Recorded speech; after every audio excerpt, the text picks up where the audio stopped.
As many of you know, I'm lucky enough to know a wonderful man, a food writer, very successful, and not only that, just a really nice chap, you know.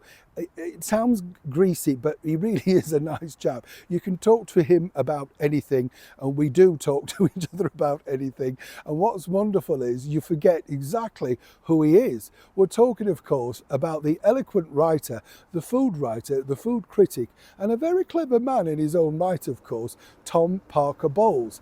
But he's had a bit of a disaster, and I wanted to share it with you because, first and foremost, I wanted you to know firsthand where it was at. And more importantly, we all need to do this. As ever, let me explain.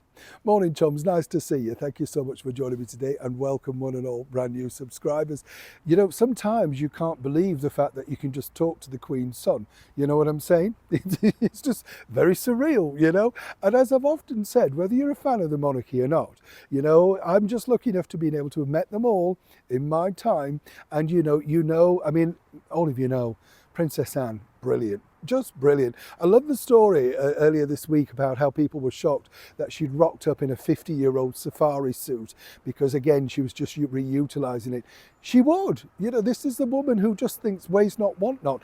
I think that comes, well, I know it comes because she told me this, but this really comes from her grandmother and, of course, you know, her own mother, because the Queen Mother was very, very frugal, believe it or not, with clothes. She often had them re-altered and re-hemmed and, you know, fur bits put on, fur bits taken off. Do you know what I mean?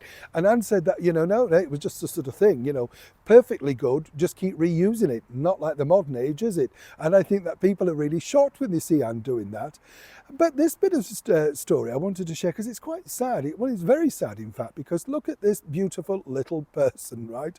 This is Maud, the Jack Terrier, owner Tom Parker Bowles, right? And Tom was just literally going about his business in London, just off Kensington High Street. And as he told me, you know, what was interesting was, obviously, you know, London, it's not the best place in many respects to go out with your dog, but, you know, it just depends, you know what I mean? Now, he'd been in the park, they'd had a walk, making their way back home.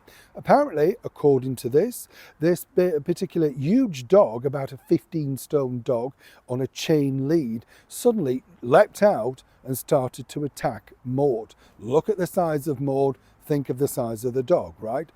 Won't go into the gruesome details, but it was, as Tom said, horrific, you know, and he wanted to thank everybody around them because there was an elderly gentleman that was whacking the other dog with his stick to try and get him to stop hurting Maud, right? Anyway, Maud and Tom go off to vets in Chiswick, all done, and everything, you know, he said it was very, very traumatic for him. We all love animals, right? And they are our friends, let's not forget that. He's very attached to Maud, right? So the thing is, comes back, Maud's now back wrestling and all that sort of stuff. But as he pointed out, the worst bit about it is, and I wanted to share this with you because, you know, you may see the headlines, and as I said, you know, I'm lucky enough to be able to say, well, you know, what happened? And he just said, well, the thing is, he said, it's not really the attack, it's the after thing. What could have happened, you know? And now, obviously, when Maud's better, they've got to try and go back out and try and go for walks, and obviously the dog's going to be very much traumatized. Now, you might think, does it matter? You know, and I don't mean that in a flippant way. Of course it matters, because dogs become our companions, as do cats, as do goldfish, whatever pet you've got, they become part of you. They live with you, they share their lives with you. And as he said, it was a split second where it could have taken an absolutely terribly dramatic turn. What I can tell you is, of course, Queen Camilla, King Charles, William, Catherine, all the senior royals have been in touch. They are all animal lovers, as we know. Catherine, huge dog lover, you know.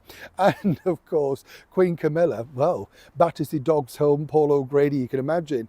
Obviously, they were very annoyed, but as they said, you know, this is the thing that happens now when you're out and about. And the reason why I highlight this is, you know, when you are out with your pet, and I see this a lot, there was a beautiful dog on the tube the other day, really small dog, you know, one of those, what I call handbag-sized dogs.